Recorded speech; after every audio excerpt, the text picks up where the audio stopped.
Bom dia, gente! Bom dia, paz do Senhor para vocês. Muito bom poder estar aqui com vocês de novo.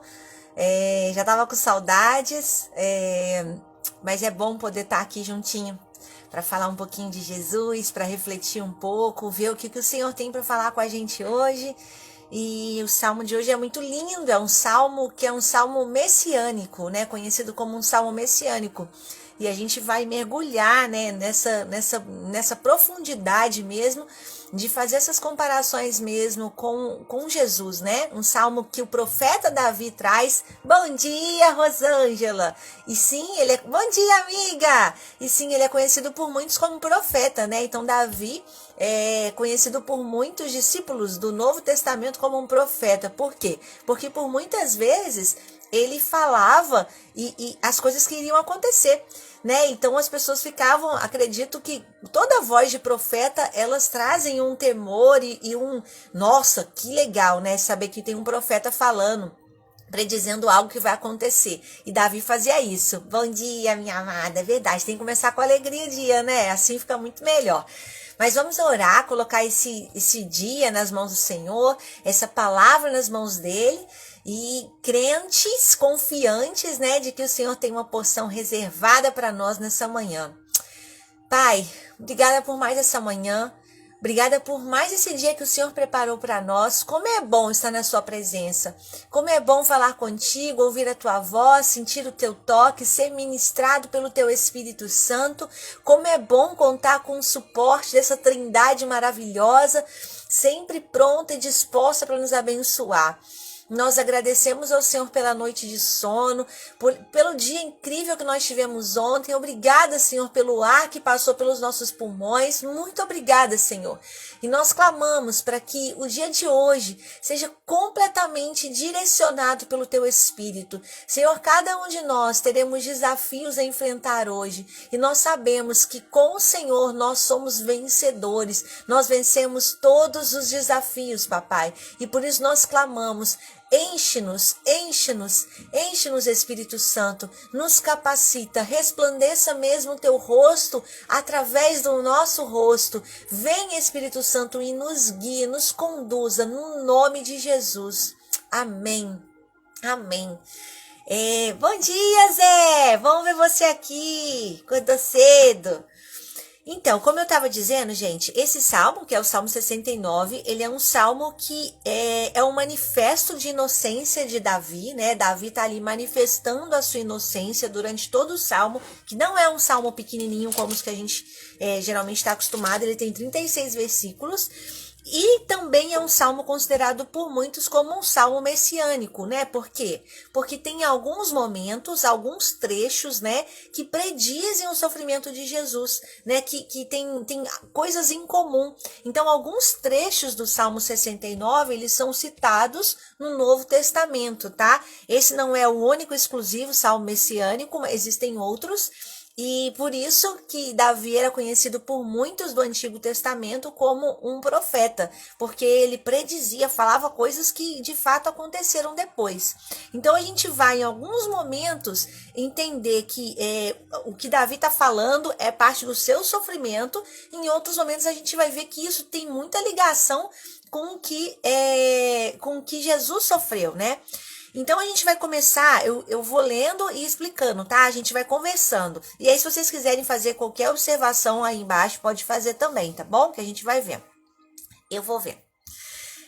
Bom dia, Marlene! Vamos ver você aqui, os escudeiros fiéis. Aleluias! Glória a Deus pela vida de vocês. Livra-me, ó Deus, pois as águas entraram até a minha alma. Atolei-me em um profundo lamaçal, onde se não pode estar de pé. Entrei na profundeza das águas, onde a corrente me leva. Aqui, Davi está falando de um sofrimento tão profundo, uma agonia tão grande no coração dele, que ele está se afogando, mas não está se afogando em qualquer tipo de água. Ele está se afogando num lamaçal. Então, como se não bastasse não ter o ar, né, para respirar de uma água normal, do rio, ele se sente assim, quase que como sufocado, mas num lamaçal. Isso mostra a profundidade do sofrimento que Davi está sentindo naquele momento. E aí, nesse momento, nessa primeira parte, bom dia, tia Berna, vamos ver você aqui. Ele está clamando ao Senhor, ele vai clamar, então, nesses 5 primeiros versículos, por livramento, né? E para clamar pelo livramento, ele fala com Deus como ele está se sentindo, né? E é o que talvez falte um pouco na nossa oração. E a gente tem que aprender com a oração de que homens de Deus fizeram orações como essa. Então a gente tem algo a aprender. Então nessa oração a gente já aprende com Davi a exposição, né? Ele não esconde do Senhor como ele se sente, até porque o Senhor sabe como ele se sente. Então ele fala: eu estou num profundo lamaçal, falta-me ar, né? Falta-me ar para respirar, para sair dessa situação. E aí no versículo seguinte ele vai dizer: eu estou cansado de clamar. Então era uma oração que provavelmente Davi fazia com frequência. E a gente que já está estudando um pouquinho o livro de Salmos, a gente vê que de fato Davi estava sempre fazendo essa oração, esse clamor clamando para que as mãos do Senhor estivessem estendidas sobre a vida dele, contra os inimigos. Davi fazia essa oração com frequência. E aí ele fala aqui que ele está cansado de orar. Quem nunca, né? Quem nunca já se sentiu cansado de orar por algo? Bom dia, Lucas! Que saudade de você! Quem nunca sentiu quem nunca sentiu cansaço de fazer sempre a mesma oração? De pedir sempre a mesma coisa para o Senhor. É assim que Davi está se sentindo. Eu estou cansado de orar sobre isso. Eu sempre falo sobre isso. E aí ele reforça, ele fala mais. Ele fala: secou-me a garganta. Eu não tenho mais palavras para falar. Eu não tenho mais palavras para falar. E os meus olhos desfalecem. Eu fico aqui tentando esperar a resposta do Senhor, mas ela não vem. E Davi se sente assim. Por isso, gente, que eu costumo dizer o quanto a oração em línguas ela é poderosa. Porque às vezes você não tem mais palavras para orar. Às vezes você não tem mais palavra para clamar, e nesse momento a oração em línguas ela vem como um suporte, e você ora e fala e pede aquilo que você de fato está precisando. Então, se isso não faz parte da sua vida espiritual, das suas práticas, que faça parte, né? E talvez você tenha dúvidas a respeito disso. Se você tiver dúvidas a respeito disso, fala, que depois a gente pode até pensar em fazer uma aula específica sobre isso, né? Sobre o falar em línguas. A gente tem isso como parte da escola, mas a gente pode tentar fazer um intensivo de alguma outra maneira com vocês. Então, Davi está mostrando ali o seu cansaço. E aí, na sequência, ele descreve um pouco de como são os inimigos, né? Aqueles que estão aborrecendo Davi. E aí ele fala no versículo 4. Aqueles que me aborrecem sem causa são mais do que os cabelos da minha cabeça. Ou seja, são muitos, né? Davi tinha inimigos até na própria família, até o próprio filho, amigos. Era muita gente arquitetando mal contra ele o tempo inteiro. Aqueles que procuram destruir-me, sendo injustamente meus inimigos, são poderosos. Então, restituí o que não furtei. Eu acho forte isso, porque Davi, ele não era uma pessoa, dá para perceber pela personalidade dele, que lutava para fazer a justiça acontecer. Ele literalmente entregava nas mãos do Senhor, e às vezes falta um pouco disso pra gente. A gente quer ser a pessoa responsável por trazer a justiça, por fazer as coisas acontecerem, e às vezes Deus só quer que você confie nele, que você deixe nas mãos dele, que ele vai resolver.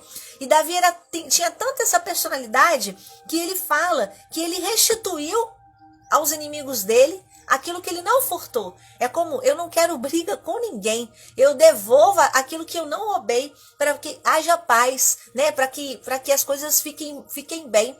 E às vezes falta um pouco disso na gente, né? Às vezes nós somos os primeiros a entrar numa briga, a entrar numa discussão, a se magoar, a se machucar com as pessoas, e a gente fica num lugar de ressentimento.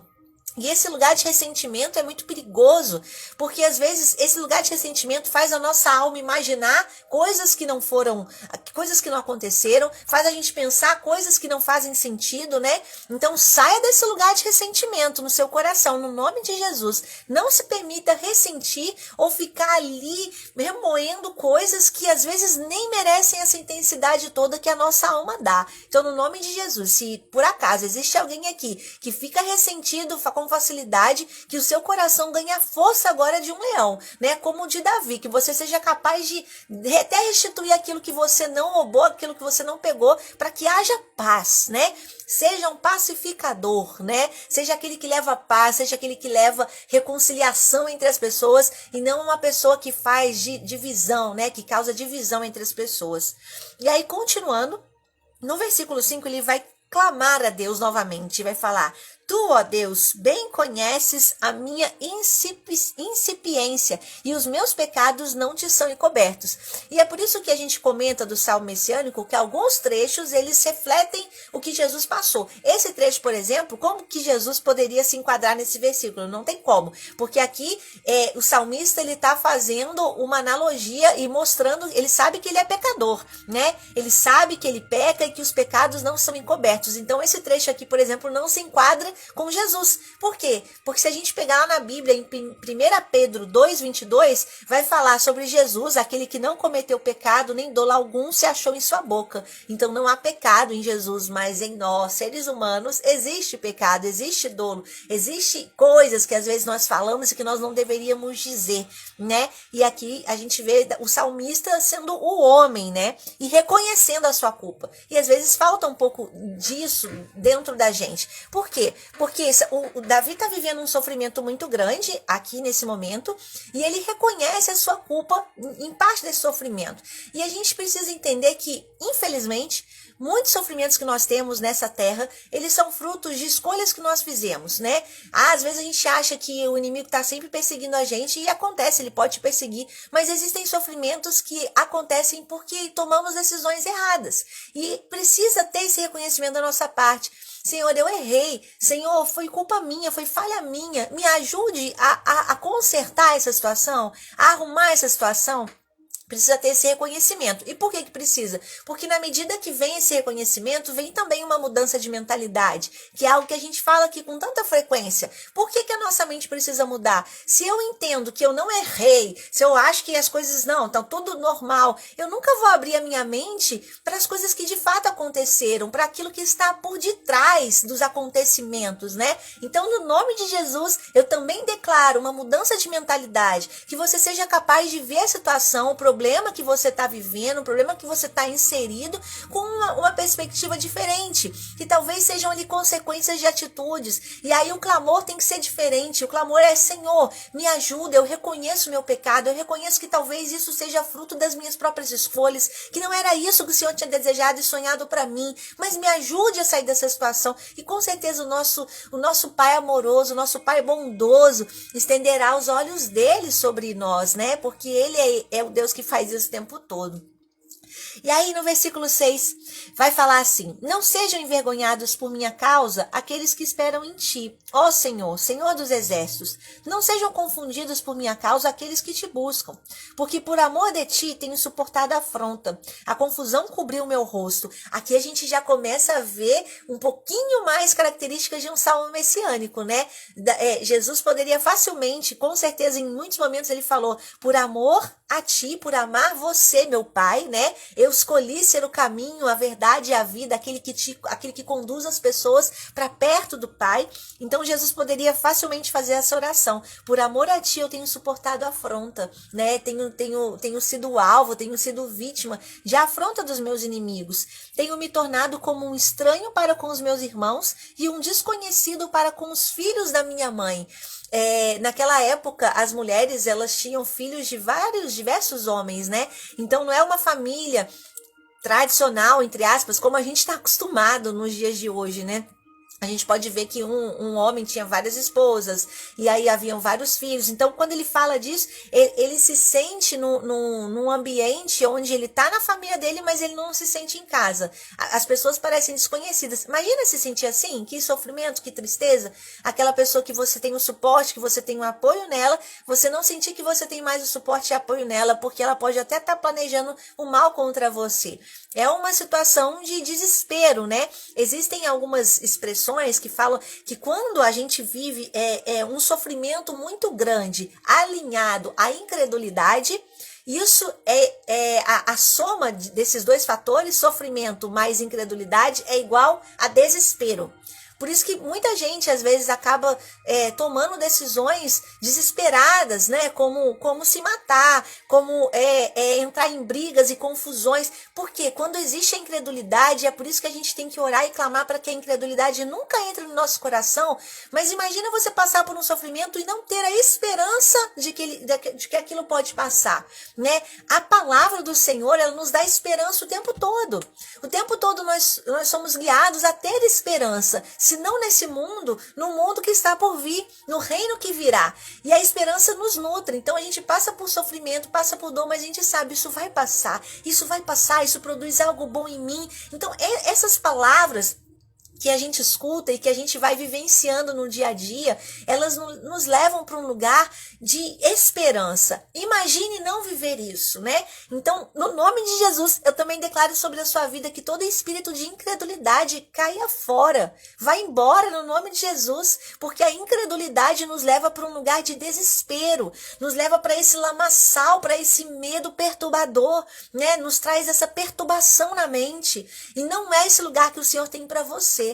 Então eu declaro doses de fé sobre você hoje. Eu declaro que você seja cheio de fé no nome de Jesus, que o seu coração seja cheio de esperança no Senhor, nas mãos poderosas que Ele tem e que Ele pode operar nas nossas vidas, no nome de Jesus. E aí no versículo 8 ele vai falar sobre isso, né? Sobre se tornar estranhos, como um estranho para a própria família. E no versículo 9 ele vai falar: pois o zelo da sua casa me devorou, e as afrontas do que te afrontam caíram sobre mim. No Novo Testamento, né, a gente vai ver lá, se vocês quiserem anotar, lá em João 2,17, Jesus vai falar, vai repetir essa frase em um momento: o zelo da tua casa me devorou. Então, é como se, é o que muitos cristãos podem estar vivendo no dia de hoje, que quanto mais piedosamente a gente tenta viver, a gente quer viver, mais insultos a gente ganha, né? E a gente tem que ficar num lugar onde o nosso coração não se ofende. Esses dias eu estava lendo em uma rede social, no LinkedIn, uma pessoa que fez um comentário que era nitidamente uma afronta para os cristãos. E aí eu fiquei super curiosa e eu fiquei lendo ali comentário atrás de comentário, e aquela discussão, e as pessoas concordando com ele, concordando de que não existe a bondade no coração do homem, que aquelas pessoas que fingem ser bondosas, elas na verdade estão achando que estão fazendo algo para si, para os outros, mas estão fazendo para si, falando de um grande egoísmo, né? Que é falso, essa bondade cristã. E eu, quando li isso, eu confesso que eu fiquei assustada, porque foi a primeira vez que eu vi uma pessoa falando, porque normalmente as pessoas têm vergonha, né, de expor esse tipo de pensamento, e eu fiquei assim, encucada, como aquela pessoa conseguiu achar outras pessoas que concordassem com a visão dele. E eu fiquei pensando que muito provavelmente essa vai ser uma realidade que a gente vai enfrentar com mais frequência, porque os tempos mudaram, as pessoas são livres para falar e dar suas opiniões, e se a gente não viver essa pegada do Apocalipse mesmo, que a Bíblia fala, que a Bíblia nos traz, de fim dos tempos, das coisas se estreitarem, alguma coisa está estranha. Então cada vez mais nós passaremos por situações como essa, nós viveremos coisas como essa, e a gente, cabe a nós clamar ao Senhor para nos dar o suporte, e não deixar o nosso coração ficar ressentido com o outro. Porque se uma pessoa fala algo como isso, né, como o que foi dito, a gente tem que, na verdade, ter piedade, né? Piedade porque tá faltando Jesus ali, tá faltando amor. Não só nessa pessoa, nesse caso, como tantos outros casos. Então, cada vez mais vamos vivenciar momentos como esse, né? Estamos perto aí do final. E aí, no versículo 10, ele vai falar assim: chorei e castiguei com jejum a minha alma. Ou seja, ele usa essa expressão castigar com jejum. Eu estou matando a minha carne, né? E o jejum, ele tem esse papel também de matar a nossa carne, de mostrar o quanto nós somos pequenos. E ele castiga a alma dele com jejum, com oração, porque ele está procurando uma saída. E às vezes a gente fica muito passivo diante de algumas situações que a gente passa, não é mesmo? A gente está passando por tribulação, passa por dificuldade, e a única coisa que a gente consegue falar é: ora por mim. Pedir para que alguém ore por você, não tem problema. Peça oração, isso é muito positivo, mas não só peça oração, né? Nós precisamos castigar a nossa alma com jejum, nós precisamos buscar ao Senhor, louvar o Senhor em todo tempo. Peça oração para os seus irmãos, nós estamos aqui para orar, para clamar juntos, mas não só isso, né? Tenha mesmo estratégias para que você saia, não fique passivo, é a sua vida nas suas mãos, né? E o Senhor te dá habilidade e capacidade para ver como você pode sair de cada situação. Então não fique passivo, seja ativo diante dos problemas, diante das situações que você vai enfrentar, das situações que você tem enfrentado. Aí no versículo 11 ele vai falar assim: Pus por veste um pano de saco e me fiz um provérbio para eles. Aqueles que se assentam à porta falam contra mim. Eu sou a canção dos bebedores de bebida forte. Ou seja, o nome dele estava ali sendo caçoado. As pessoas caçoavam dele. Os bêbados falavam, ih, olha lá Davi. Imagina essa situação, né? Não é nada gostoso saber que as pessoas caçoam de você. E aí eu vou tentar dar uns pulos aqui, porque é um capítulo um pouco maior, tá, gente? Do versículo 13 ao versículo 19, é um momento em que Davi vai reclamar ao Senhor para que o Senhor tire ele da situação. No versículo 13, inclusive, ele vai repetir a oração do começo. Ele vai falar, livra-me, Senhor, desse lamaçal, me tire dessa situação. Então, apesar dele ter falado no começo que ele estava cansado, que a garganta dele já estava seca, o que ele faz aqui de novo? O mesmo clamor. Porque o coração de uma pessoa desesperada é assim, a gente fala, Senhor, eu não aguento mais, aí passa um pouquinho, a gente volta para o Senhor, porque a gente sabe que é Ele a nossa esperança, e a gente continua clamando, Senhor, venha com a tua ajuda, venha com o teu suporte, eu não suporto, eu não aguento mais, me dê estabilidade, e a gente vai voltar, e isso é bom, não é que eu estou falando que o sofrimento é bom, mas é bom a gente ter para quem correr, né, que é a nossa fé, a gente tem para quem correr e a gente saber que é Ele que vai nos ouvir. Às vezes a gente tem que falar menos no ouvido das pessoas, né, e reclamar menos dos problemas da nossa vida e falar para as pessoas certas, né, para a pessoa certa, falar com o Senhor, que é aquele que pode nos escutar e é aquele que de fato pode fazer algo por nós, né? Então, no versículo 13, eu ainda gostaria de destacar uma outra coisa. Ele fala assim, eu, porém, faço a minha oração a ti. Senhor, num tempo aceitável, o Senhor me ouvirá. Em algumas traduções vai dizer, num tempo oportuno, o Senhor me ouvirá. Não é no seu tempo, não é do seu jeito, não é do seu modo. No tempo oportuno, o Senhor ouvirá. Cabe a você fazer o quê? Clamar. Então, às vezes, a gente pode ter a impressão de que Deus está demorando, de que Deus não está fazendo, de que as coisas não saíram do jeito que eu imaginei.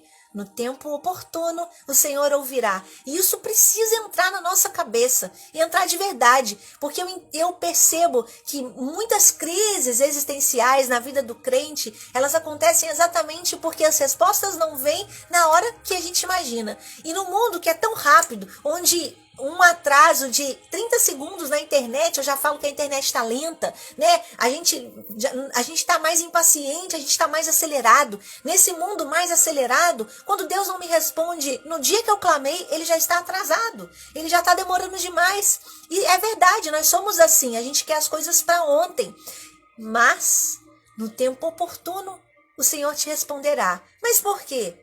Nós não sabemos, nós não temos a resposta para todas as suas perguntas, mas o Senhor um dia vai ter. Talvez Ele esteja trabalhando o seu caráter, talvez Ele esteja moldando algo dentro do seu coração, talvez Ele esteja te ensinando alguma coisa, talvez Ele esteja ensinando algo para alguém que vive com você, que convive com você. São inúmeras as possibilidades. A única possibilidade que não pode passar pela sua cabeça é que Deus é surdo, porque Ele não é. Ele te escuta, Ele ouve e no tempo oportuno Ele te responderá. Davi já sabia disso e há tanto tempo atrás e nos ensina essa verdade.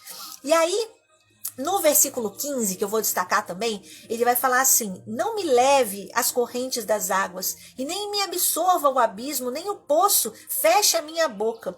Então, ele reconhece o perigo, né, o perigo real dele ser levado pela correnteza, o perigo real dele se sentir sufocado com os problemas, porque ele diz, não me leve, por favor, né, que eu não seja levado pela situação. E a gente tem que perceber a nossa pequenez para lidar com certas situações na nossa vida, né? O quanto pode ser, sim, fácil a gente ser levado por uma sequência de fatos, uma sequência de situações que acontecem na nossa vida. Por quê? Porque quando a gente está de pé, a gente tem que ter cuidado para não cair. E se eu achar que está tudo certo, que eu sou invencível, aí sim é que eu corro o risco de cair, né? Aquele que está de pé, cuidado para que não caia. Então, que você tenha na sua cabeça sempre o pensamento de que sim, alguns problemas podem me levar, que eu posso entrar nesse lugar de incredulidade, mas para quê? Para você viver uma tortura pessoal? Não. Para você perceber a sua fragilidade e percebendo a sua fragilidade, você vai agir da maneira adequada, né? Da maneira que condiz com essa fragilidade que o ser humano tem, que é iminente a todo ser humano. Então, tem essa verdade dentro do seu coração. Se você está de pé, se está tudo bem na sua vida, cuidado para não cair. Fique com os olhos atentos, com os olhos abertos para isso. E aí, do versículo 19 até o versículo 25, vai falar um pouquinho, vai ser um clamor de Davi para que o juízo venha. Mas eu gostaria de destacar um outro versículo, que é de fato um versículo messiânico, né? Como eu disse no começo. O versículo 20 vai falar assim: afrontas me quebrantaram o coração, e eu estou fraquíssimo. Esperei por alguém que tivesse compaixão, mas não houve nenhum. E por consoladores, mas não os achei. O sentimento de se sentir realmente sozinho, de não ter ninguém com você. Deram-me fel por mantimento, e na minha sede me deram a beber vinagre. Como que os discípulos do Novo Testamento não iriam olhar isso e falar: meu Deus, Davi estava predizendo o que viria a acontecer com Jesus, porque foi de fato o que aconteceu com Jesus. Torne-se a sua mesa diante dele em laço, e para a sua inteira recompensa em ruína. Então aqui ele começa a clamar para que o juízo de Deus venha sobre aqueles que o perseguiram, sobre aqueles que entristeceram. E esse é o nosso papel. Não é fazer justiça com as próprias mãos, é orar e clamar para aqueles que nos afrontam, para aqueles que de alguma forma se levantam contra você. Não cabe a você fazer a justiça com as próprias mãos, né? Cabe ao Senhor apenas.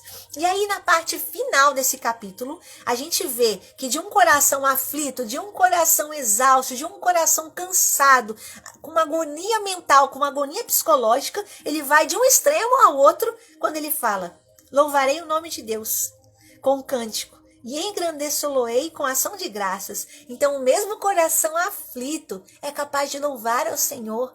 O mesmo coração turbado é capaz de engrandecer e dar ações de graça. E como não tem algo para a gente aprender aqui?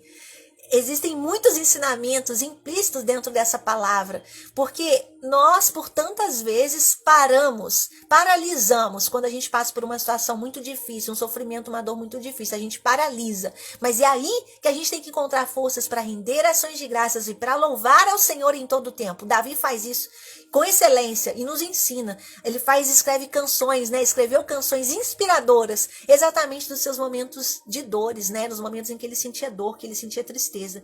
Isso será mais agradável ao Senhor do que o boi ou o bezerro que tem pontas e unhas. Então ele está dizendo que ele sabe que o louvor e que a ação de graça vai ser mais agradável do que o sacrifício. E a gente já aprendeu isso aqui, né? Que o Senhor quer o seu louvor, a sua adoração mais do que o seu sacrifício. Vai ser mais agradável para ele isso. Os mansos verão isso e se agradarão. O vosso coração viverá, pois buscamos a Deus. Então ele ressalta aqui, Davi, para um homem ser capaz de devolver algo que ele não roubou, né, dos inimigos dele, como ele disse no começo, esse homem com certeza tem a mansidão como um fruto do Espírito. E eu não sei se a mansidão faz parte dos frutos do Espírito, ou faz parte daqueles frutos que você tem que buscar mais, porque existem alguns que já estão ali, já são mais fáceis para a gente lidar. Mas existem outros frutos que, meu Deus do céu, parece que está escasso dentro de nós. E eu não sei se a mansidão é um desses frutos. Mas os mansos são aqueles que verão o Senhor se alegrando. Então, se não existe mansidão no seu coração, se você é pavio curto, aquele que, nossa, é só acender, jogar uma faísca que já explode, eu declaro a mansidão do Senhor sobre você. Que você seja mansa, que você seja aquela que consegue escutar, aquele que consegue escutar, absorver, pensar e depois falar, né? Que você não seja guiado pelo calor da emoção. Por quê? Porque as consequências vêm. A palavra, quando ela é lançada, ela não volta atrás. E às vezes as consequências são piores. Te levam para um lugar onde você tem que pedir desculpa para as pessoas. E aí vai uma sequência, você machuca, magoa, também é machucado, também fica ressentido. Mas no nome de Jesus, eu declaro essa mansidão sobre você. Que você seja cheio dessa virtude, que você seja cheio dessa capacidade, dessa habilidade de ouvir, de escutar, de não ser pavio curto, no nome de Jesus. Versículo 33, porque o Senhor ouve os necessitados e não despreza os seus cativos. Louvem-no os céus e a terra, os mares e tudo quanto nele se move. Você percebe o extremo? O salmo já está completamente diferente. Ele estava no lamaçal, ele estava entristecido, e agora ele já está num outro extremo. Ele está falando que toda a terra vai louvar o Senhor, ou seja, o louvor não sai apenas dos meus lábios. Eu sei que céus e terras te louvarão. Ele entra nesse lugar de engrandecer ao Senhor, e você precisa entrar nesse lugar de engrandecer, de louvar ao Senhor, de falar palavras que o adorem, palavras que exaltem a beleza de Deus. Isso agrada o coração do Senhor, principalmente dependendo da nossa situação, né? Se você está numa situação que você poderia ter, só ficar nessa zona de reclamação, e quando você vai para um passo além, é de fato um passo além, né? Você sobe um degrau de maturidade, de entendimento daquilo que o Senhor espera e quer, deseja de você. Porque Deus salvará Sião. Então, ou seja, ele ainda está reconhecendo que Deus é o Salvador. E edificará a cidade de Judá, para que habitem ali e a possuam. E aí, o último versículo. Tem umas palavras até difíceis de ler, essa linguagem. E herdá-la-á a semente de seus servos, e os que amam o seu nome habitarão nela. Então, Davi está falando de herança, né? Das pessoas terem herança dessa terra. E as pessoas amarem, os moradores dessa terra que está por vir, né? Serem moradores que amam ao Senhor em todo o tempo. Eu consigo aqui tirar várias reflexões para as nossas vidas, né? Várias aplicações, como foram as aplicações que eu fui dizendo aqui no caminho. Mas eu gostaria de fato de fechar com essa mensagem, com esse desafio, na verdade. Eu gosto de desafios. Mas o desafio de que você consiga louvar e engrandecer ao Senhor, independente da sua circunstância. Que você pode até começar um clamor e começar um momento com Jesus, falando de como o seu coração está, se está entristecido, está com problema. Você pode fazer isso, mas que o final da sua oração, que o final do seu momento com Deus seja diferente. Que o desfecho seja diferente. Que o desfecho seja um desfecho de louvor, de adoração, de engrandecer e de colocar o Senhor no patamar que ele merece estar. Então eu quero te desafiar nessa manhã a fazer esse exercício, né? De ter mesmo oração de agradecimento, uma oração de ação de graça, uma oração que louve ao Senhor, independente das suas circunstâncias. Eu não estou dizendo para você não expor aquilo que você sente. Senhor, eu estou mal, eu não aguento mais orar desse jeito, mas que o final dessa história seja diferente. Porque faz diferença terminar assim. Você termina para cima, né? Você termina com seu coração cheio de fé, porque eu passo por isso, mas eu sei em quem eu tenho crido. Tá doendo, mas eu sei que ele é poderoso. Ai, mas é muito difícil. Ele é aquele capaz de fazer todas as coisas. Eu creio nessa verdade, que essa seja uma verdade na sua vida também, tá bom? Nós vamos orar pedindo para que isso esteja fixado no nosso coração. E se vocês depois tiverem algum pedido de oração para fazer também, coloquem aqui que a gente vai orar, tá bom? Nós vamos orar juntos, em unidade. Pai, obrigada pela tua palavra, obrigada por compartilhar um pedaço do seu coração conosco, obrigada por esses ensinamentos tão valiosos. Nós te agradecemos, Senhor. O Senhor conhece o coração de cada um aqui, sabe dos problemas pessoais, das crises, daquilo que afeta, daquilo que entristece. O Senhor sabe de todas as coisas. Não é possível esconder nada do Senhor. E nós expomos aqui para o Senhor agora o nosso coração. A gente quer expor de fato aquilo que a gente sente, aquilo que a gente pensa. Mas eu clamo que, acima de tudo, o Senhor nos ensine a te render louvores no meio do caos, a render glórias a ti no meio das dificuldades. Nos leve para esse lugar de fé abundante, de uma fé que nos leva a olhar acima das circunstâncias. Pai, que toda incredulidade caia por terra no nome de Jesus. Que todo o sentimento, a sensação de tentar resolver as coisas do seu próprio jeito, da sua própria maneira, não prevaleça sobre nós, Pai. Eu declaro agora os frutos do teu Espírito abundantes sobre a minha vida, sobre a vida dos meus irmãos. E eu quero de fato destacar a mansidão, papai, que foi o que nós aprendemos hoje. Senhor, eu declaro mansos, eu declaro homens e mulheres mansas, sábios, aqueles que pensam antes de falar, aqueles que sabem controlar os seus ímpetos. Pai, no nome de Jesus, venha com essa mansidão sobre nós. Senhor, nós não queremos ser guiados pela nossa carne, pela nossa alma, pelo nosso ímpeto de fazer as coisas do nosso próprio jeito. Nós queremos ser guiados pelo Senhor, Pai. Por isso, venha, Senhor, com a tua mansidão. Venha, Senhor, reforçar esse fruto específico dentro do nosso coração. E aceita o nosso louvor e a nossa adoração. Nós te louvamos, nós nos unimos a céus e terras para te louvar, para te engrandecer. Nós nos unimos aos animais, aos cantos dos pássaros. Nós nos unimos a tudo, Senhor, que está te louvando o tempo todo nessa terra. Nós nos unimos, Senhor, para te louvar também, para te engrandecer também e dizer o quanto tu és santo, o quanto tu és poderoso, o quanto tu és grande, o quanto tu és amável, o quanto tu és puro, o quanto tu és lindo. O Senhor é o Rei do nosso coração. Ninguém tira esse lugar de dentro de nós. Ninguém tira esse lugar de dentro de nós. Nós te entronizamos, papai. Nós te entronizamos. O trono é seu. O trono para reinar na nossa vida é seu.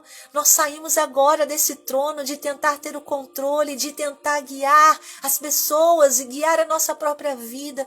O controle é seu e nós te devolvemos o controle agora. Se em algum momento ele esteve nas nossas mãos, nós te devolvemos. Venha reinar, Senhor. Venha reinar, Senhor. Que venha mesmo a tua vontade sobre nós. Cumpra a tua vontade e o teu desejo. Nós concordamos com a oração que o Senhor nos ensinou, Jesus. E pedimos, venha a tua vontade, que a nossa vontade morra agora. Eu declaro que todos os sonhos, que são sonhos que não vêm do teu coração para nós, que eles morram agora. E eu declaro, Senhor, terra fértil para germinar os teus projetos, terra fértil para germinar os teus sonhos agora, no nome de Jesus. Não nos deixe ser confundidos, papai, que toda confusão, Senhor, toda confusão, todo espírito de confusão que traz dúvida de caminhos a seguir, de decisões a tomar, vá embora agora, no nome de Jesus. Sopra, Espírito. Sopra, Espírito Santo de Deus, a tua direção sobre cada um de nós aqui, no nome de Jesus. Amém. Amém. Amém. É muito bom, né? É muito bom estar com Jesus, é muito bom poder dar a mão, não para a incredulidade, mas sim para a confiança e a fé de que o Senhor é aquele capaz de nos dar a solução, de nos ensinar. É muito bom.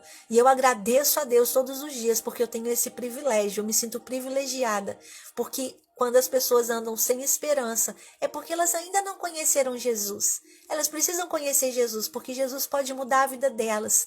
E é por isso que eu tenho tanta sede, tanta vontade de que mais pessoas conheçam Jesus.